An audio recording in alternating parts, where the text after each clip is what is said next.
Welcome back my YouTube channel sociology lab study. और फिर विद्यार्थियों, आज की जो क्लास है वो है जो एमए फर्स्ट के विद्यार्थी हैं, एमए फर्स्ट सेमेस्टर के विद्यार्थी हैं, उनके लिए। आज की क्लास में हम जानेंगे जो आपका सिलेबस है, उसकी जो फर्स्ट यूनिट है, सेकंड पेपर जिसका नाम है आपका सोशियोलॉजिकल थॉट, और उसकी फर्स्ट यूनिट जिसमें है emergence of sociology, French and industrial revolution, और इसमें है contribution of Saint Simon, Auguste Comte और हर्बर्ट स्पेंसर। ये फर्स्ट यूनिट है आपकी। तो आज की क्लास में हम बात करेंगे कंट्रीब्यूशन ऑफ सेंट साइमन। जो सेंट साइमन थे, संत साइमन थे, उनका सोशियोलॉजी के विकास में, सोशियोलॉजी के उद्भव में क्या योगदान है, ये आज का टॉपिक है। तो मैं क्लास में आगे बढ़ूं उससे पहले मेरा निवेदन है कि चैनल पर अगर आप नए हैं तो इसको सब्सक्राइब कर लीजिए और बेल आइकन को दबाइए, जिससे कि वीडियो का नोटिफिकेशन तुरंत आपके पास पहुंच जाए। आप जानते होंगे मेरा ये एजुकेशनल चैनल है और समाज शास्त्र के अतिरिक्त जो दूसरी मोटिवेशनल क्लासेस हैं वो भी मैं इस पर अपलोड करता रहता हूं। तो what is the contribution of Saint Simon? संत साइमन का क्या योगदान है समाज शास्त्र के विकास में, उसके बारे में आज बात करेंगे। तो देखो, संत साइमन का जो जन्म है वो हुआ था सन 1760 में और 1825 तक रहे। मतलब इनका जो जीवन रहा ये उस समय का था जिस समय फ्रांस में बहुत बड़ी उथल पुथल मची हुई थी। और संत साइमन का जो जन्म है वो एक कुलीन परिवार में हुआ था। और कुलीन परिवार का मतलब आप समझ रहे होंगे कि उस समय का जो फ्रांस था, राजा के अंगेस्ट एक बहुत बड़ी लहर चल रही थी कुलीन परिवारों के प्रति। तो ऐसी अवस्था में सेंट साइमन ने जो वहां की सामाजिक व्यवस्था थी उसको बहुत नजदीक से देखा, उसको फील किया। सेंट साइमन सेना में भर्ती हो गए और सेना में रहते हुए वो कैप्टन की पोस्ट तक पहुंचे। बाद में उनकी नौकरी चली गई और सन 1806 में उन्होंने एक अध्येता के रूप में काम किया। और वो इतनी भयंकर गरीबी की चपेट में आ गए कि एक समय तो उन्होंने सुसाइड करने का प्रयास किया, अपने को खत्म करने का सोचा। मतलब उनको लगा, जैसे आप जानते होंगे, इतना बड़ा दार्शनिक, उसके जीवन में भी एक ऐसा मोड़ आया जहां उसको लगा कि सब कुछ खत्म हो गया है, अब जीने का कोई मकसद ही नहीं है, और सुसाइड करने का प्रयास किया। और उसमें क्या हुआ, ये अपनी एक आंख गंवा बैठे। तो सेंट साइमन का क्या योगदान है समाजशास्त्र में, मूलतः हम इसी पर बात करेंगे। तो देखिए, जो सेंट साइमन है, उनके बारे में बताया जाता है कि उन्होंने दो थॉट्स एक साथ दिए। एक तो फ्रेंच सोशलिज्म और सोशियोलॉजी। अगस्त काम्टे, जिनको समाजशास्त्र का जनक कहा जाता है, एक समय पर सेंट साइमन के शिष्य हुआ करते थे और उनके सेक्रेटरी हुआ करते थे। किसी बात को लेकर के मतभेद हो गए और फिर ये दोनों गुरु शिष्य अलग हो गए। इनके साथ साथ ही इमाइल दुर्खिम पर भी इनका बहुत बड़ा प्रभाव पड़ा, और कार्ल मार्क्स पर, जिसमें ऐतिहासिक भौतिकवाद की बात करते हैं, वर्ग संघर्ष की बात करते हैं, द्वंद्वात्मक भौतिकवाद की बात करते हैं। तो ये पूरा प्रभाव सेंट साइमन का ही था इन पे।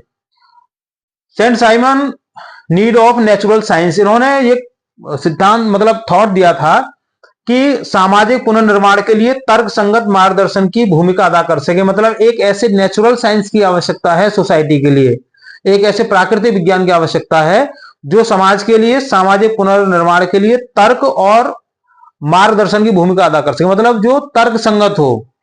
ठीक है, तो साइंस ऑफ सोसाइटी। और इसके लिए बाद में चल के एक आइडियोलॉजी आई जिसका नाम है पॉजिटिविज्म।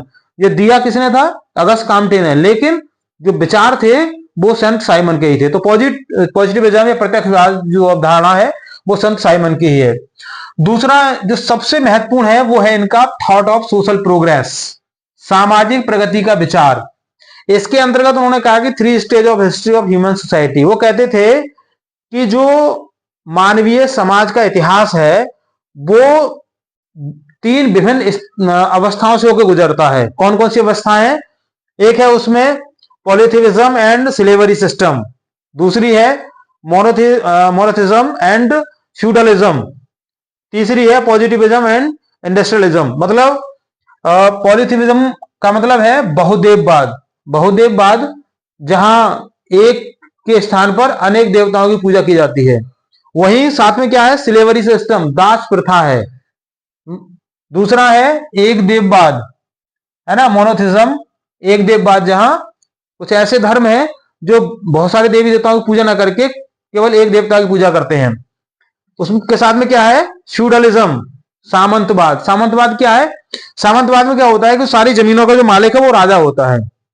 राजा उन जमीनों को सामंतों को डिस्ट्रीब्यूट करता है और सामंत राजा को गारंटी देते हैं कि भाई हम आपको सुरक्षा देंगे और जो पूंजी है वो भी हम आपको उपलब्ध कराएंगे। और तीसरे आते हैं इसमें किसान। किसान सामंतों से भूमि को लेते हैं और उस पर खेती करते हैं, कृषि करते हैं, लेकिन भूमि के मालिक न सामंत होते हैं ना ही किसान होते हैं। और कई बार तो इस प्रकार की व्यवस्था में क्या होता था कि किसान जो थे ना बंधुआ मजदूर हो जाते थे, बंधुआ किसान हो जाते थे। सामंतों के आदेश के बिना वो शादी भी नहीं कर सकते थे, कहीं आना जाना तो बहुत बड़ी बात है। तीसरा है इसमें पॉजिटिविज्म, प्रत्यक्षवाद, या इसको कम्युनिज्म भी कहा गया, एंड इंडस्ट्रियलिज्म, प्रत्यक्षवाद और उद्योगवाद। अब देखिए, एक जो सबसे महत्वपूर्ण बात उन्होंने कही है समाजशास्त्र के लिए, वो उन्होंने कहा कि change in inevitable and necessary. उन्होंने कहा कि समाज में परिवर्तन अनिवार्य और अवश्यंभावी है। परिवर्तन होगा, अवश्य होगा, उसको आप रोक नहीं सकते।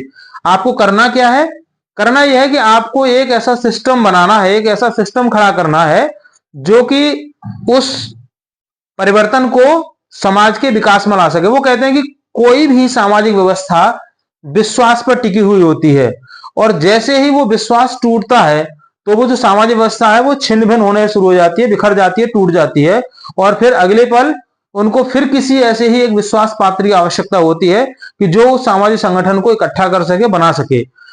तो इस आधार पर उन्होंने जो तीन बातें कही, एक तो ये उन्होंने कहा कि समाज की प्रगति विज्ञान पर आधारित है। उन्होंने पहले समाजशास्त्री थे जो कहते थे कि बिना विज्ञान के समाज की प्रगति नहीं हो सकती।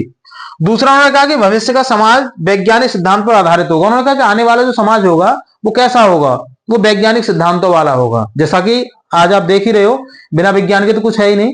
सोसाइटी में इतना परिवर्तन आया है, इतना चेंज आया है, वो सारा का सारा विज्ञान की देन है। तीसरी जो महत्वपूर्ण बात कही, उन्होंने कहा कि प्रत्यक्षवाद के द्वारा सामाजिक परिवर्तन के नियमों को मालूम किया जा सकता है। पॉजिटिविज्म के थ्रू आप पता कर सकते हैं कि जो सामाजिक परिवर्तन है, जो हुआ है, वो क्यों हुआ है, क्या कारण है, क्या नियम है उसके। इसके साथ ही जो चार जो मुख्य आइडियोलॉजी है जो उन्होंने दी है समाजशास्त्र के लिए, उसमें पहला आता है औद्योगिक समाज और संचालन, दूसरा आता है सामाजिक समानता, न्याय और धर्म, तीसरा आता है नीति और राज्य की भूमिका, चौथा है इसमें यूटोपियन समाजवाद और पांचवा है इसमें प्रत्यक्षवाद। तो इस तरह से ये समाजशास्त्र के विकास में क्या योगदान है संत साइमन का, वो आज की क्लास में मैंने आपको बताया। और कहीं अगर आपको कोई क्वेरी है तो मुझे कमेंट बॉक्स में लिख के आप जरूर बताइएगा। वीडियो पसंद आए लाइक शेयर कीजिएगा, चैनल पर नए सब्सक्राइब कर लीजिएगा। मिलेंगे अगली क्लास में, तब तक के लिए थैंक यू एंड जय हिंद।